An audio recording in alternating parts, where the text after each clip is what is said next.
আসসালামু আলাইকুম। আমার কোমলমতি শিক্ষার্থী ভাই ও বোনেরা, কি অবস্থা তোমাদের? আশা করি তোমরা সবাই ভালো আছো। তো তোমাদের মধ্যে বেশ কিছু বিষয় নিয়ে কনফিউশন রয়েছে এখনো, এবং আমি আ প্রতিনিয়ত কোয়েশ্চেন পেয়ে যাচ্ছি এই সম্পর্কে যে আসলে কি অবস্থা? আ আমাদের এই বিষয়গুলো এখনো ক্লিয়ার হয়নি। আমরা কিভাবে কি করব? হ্যাঁ, অনেকের একটা দ্বিধাদ্বন্দ্ব কাজ করছে।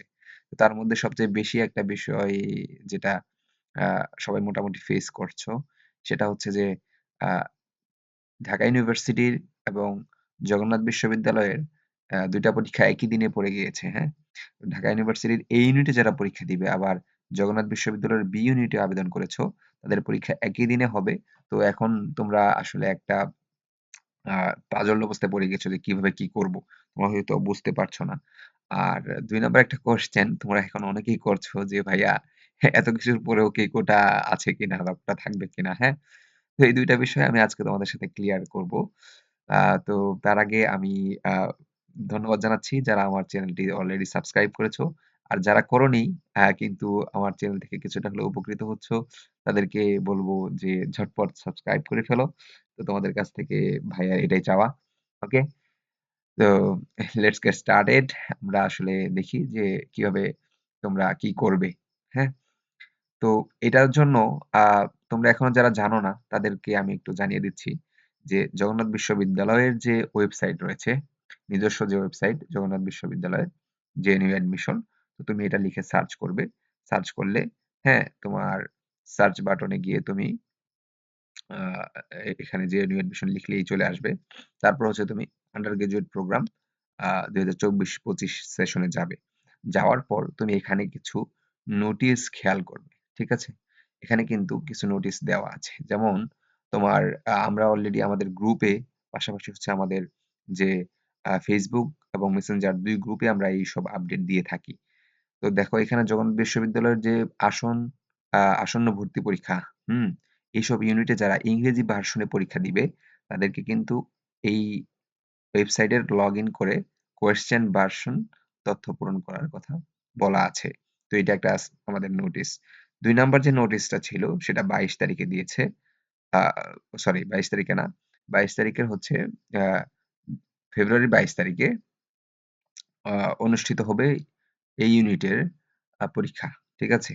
তো যে সকল শিক্ষার্থী জগন্নাথ বিশ্ববিদ্যালয়ের এই ইউনিটে আবেদন করেছো, পাশাপাশি মিস্টে অর্থাৎ MIST তে যারা আবেদন করেছো, তাদেরও পরীক্ষা একই দিনে পড়ে গিয়েছে। তো আবারও খেয়াল করো, যারা জগন্নাথ বিশ্ববিদ্যালয়ের এই ইউনিটে পরীক্ষা দিবে, জগন্নাথ বিশ্ববিদ্যালয়ের এই ইউনিটে পরীক্ষা দিবে ২২ তারিখ, ২২শে ফেব্রুয়ারি। ঠিক আছে?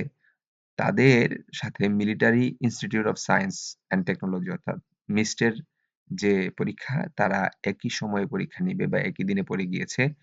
যার কারণে জগন্নাথ বিশ্ববিদ্যালয় বলেছে, যদি কোনো শিক্ষার্থী চায় যে দুটিতেই অংশগ্রহণ করবে, তাহলে সে যেন এই ওয়েবসাইটে ঢুকে মিস্টের যে প্রবেশপত্র অ্যাডমিট কার্ড, ঠিক আছে? সেটা যেন আপলোড করে। এটা কিন্তু ক্লিয়ারলি বলা আছে যে যদি কেউ আবেদন করে থাকে এবং পরীক্ষা দিতে চায় মিস্টে, তাহলে তার মিস্টের যে প্রবেশপত্র সেটা এই ওয়েবসাইটে ঢুকে লগইন করার মাধ্যমে আপলোড করতে হবে। কথা ক্লিয়ার? ওকে। তাহলে আপলোড করলে কি হবে দেখো। যারা আপলোড করবে তাদের পরীক্ষা একই দিনের ৩য় শিফট অর্থাৎ বিকেল ৪টা থেকে বিকেল ৫টা পর্যন্ত এই সময়ের মধ্যে নেওয়া হবে। তার মানে তোমার হচ্ছে তুমি ২ টারই সুযোগ পেয়ে গেলা। ঠিক আছে? তো ঠিক একইভাবে যারা হচ্ছে ঢাকা ইউনিভার্সিটির অর্থাৎ ঢাবি এবং জবি এই ২ টা পরীক্ষা একই দিনে পড়েছে। কোন ২ টা ইউনিটের? A আর B ইউনিট। অর্থাৎ ১৫ তারিখ, আগামী ১৫ তারিখে যারা B ইউনিটে আবেদন করেছে জগন্নাথ বিশ্ববিদ্যালয়ে এবং পাশাপাশি ঢাকা বিশ্ববিদ্যালয়ের A ইউনিটে পরীক্ষা দিবে, হ্যাঁ? বিজ্ঞান অনুষদে। তো তাদের পরীক্ষা একই দিনে পড়ে গিয়েছে। তো তাদের বেলায়ও সেম কাজটাই করতে হবে। সর্বপ্রথম হচ্ছে তোমার এই ওয়েবসাইটে লগইন করতে হবে। তোমার স্টুডেন্ট আইডি যেটাতে তুমি আবেদন করেছো, সেটাতে তুমি লগইন করবে। এই লিংকে ঢুকে লগইন করতে হবে। লগইন করার পর ঢাকা বিশ্ববিদ্যালয়ের যে প্রবেশপত্রটি রয়েছে, আবারও বলে দিচ্ছি, জগন্নাথ বিশ্ববিদ্যালয়ের প্রবেশপত্র কিন্তু না। ঢাকা বিশ্ববিদ্যালয়ের এই ইউনিটের যে প্রবেশপত্র রয়েছে তারা হচ্ছে যাচাই করবে। তারা হচ্ছে সেটাকে ভেরিফাই করবে যে তুমি আসলেই পরীক্ষা দিবে কিনা। ঠিক আছে? ঢাকা বিশ্ববিদ্যালয়ের প্রবেশপত্র আপলোড করতে হবে। তো ঢাকা বিশ্ববিদ্যালয়ের প্রবেশপত্রটা তুমি যদি আপলোড করে দাও, তাহলে সেক্ষেত্রে তারা তোমার সময়টাকে বিবেচনা করবে। বিবেচনা করে জগন্নাথ বিশ্ববিদ্যালয়ের ওই দিনেই তোমার বিকাল ৪টা থেকে ৫টার যে শিডিউল রয়েছে, সেই শিডিউলে তারা পরীক্ষা নেবে।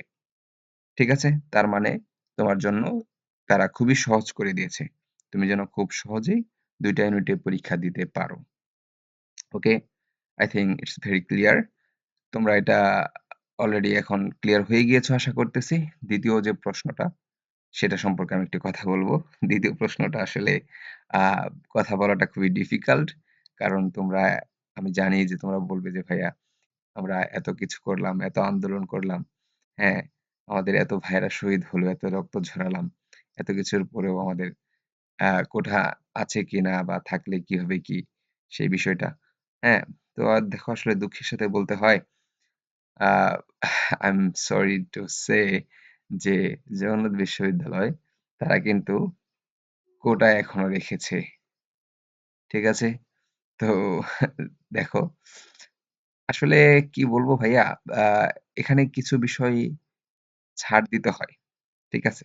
তো আমরা একটা কথা বলি না যে বৃহৎ স্বার্থে ক্ষুদ্র স্বার্থ বলিদান। বুঝেছো? তো শুধু আমরা মুক্তিযোদ্ধা বা তাদের বিরুদ্ধে যদিও আমরা কথা বলি, কিন্তু ওরা ছাড়াও তো আরো কিছু পিছিয়ে পড়া লোকজন রয়েছে, তাই না? তাদের জন্য তো কিছুটা সুযোগ দেওয়া দরকার। যারা হচ্ছে পর্যাপ্ত সুযোগ পায় না কোচিং করার বা গাইডলাইন পায় না বা যেমন হচ্ছে যারা প্রতিবন্ধী বা হচ্ছে দৃষ্টি বা শ্রবণ শক্তি যাদের নেই, হ্যাঁ?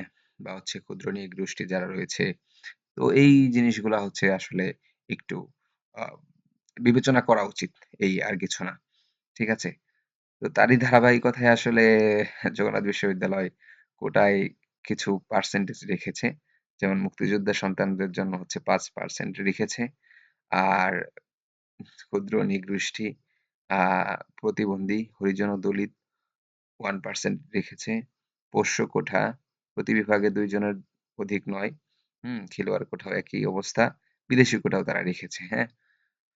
তো এই হলো কোটার অবস্থা। কোটা থাকছে, কোটা থাকবে। ঠিক আছে? তো এটা নিয়ে ওয়ারিড হওয়ার কিছু নেই। খুবই অল্প। অনলি 5 and 1 হ্যাঁ, 6%। তো এটা নিয়ে তোমরা ওয়ারিড হয়ো না। তোমরা জাস্ট তোমাদের চেষ্টাটা করে যাও, সর্বোচ্চ চেষ্টা। আর সবসময় তোমরা তাওয়াক্কালতু আলাল্লাহ, আল্লাহর উপর ভরসা বা যে ধর্মের আছো, সৃষ্টিকর্তার উপর ভরসা রাখবে। মনে রাখবে তোমার চেষ্টা কিন্তু অনলি 1% অ্যান্ড তোমার লাক হচ্ছে 99%। সো সবকিছুই কিন্তু তোমার সৃষ্টিকর্তার হাতে। ঠিক আছে? সেটা যত যাই করো, যত পরিশ্রমই করো এটা কিন্তু ভুলে গেলে চলবে না। ওকে? তো আমার মনে হয় যে তোমরা এই ২ টা প্রশ্ন বা এই ২ টা বিষয় মোটামুটি ক্লিয়ার হয়েছো। তো নেক্সট দেখা হবে নতুন কোনো ভিডিওতে। বিশেষ করে আমি তোমাদের জন্য ইংলিশ, বাংলা, তারপর হচ্ছে গাণিতিক বুদ্ধিমত্তা এইসব বিষয়ের উপর ধারাবাহিকভাবে ক্লাস নিয়ে আসবো। তো ততক্ষণ পর্যন্ত তোমরা ভালো থাকো এবং আমার সাথেই থাকো। আমার জন্যও দোয়া করো। আমি যেন সুস্থ থাকি, তোমাদের যেন সেবা দিতে পারি। আল্লাহ হাফেজ।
আল্লাহ হাফেজ।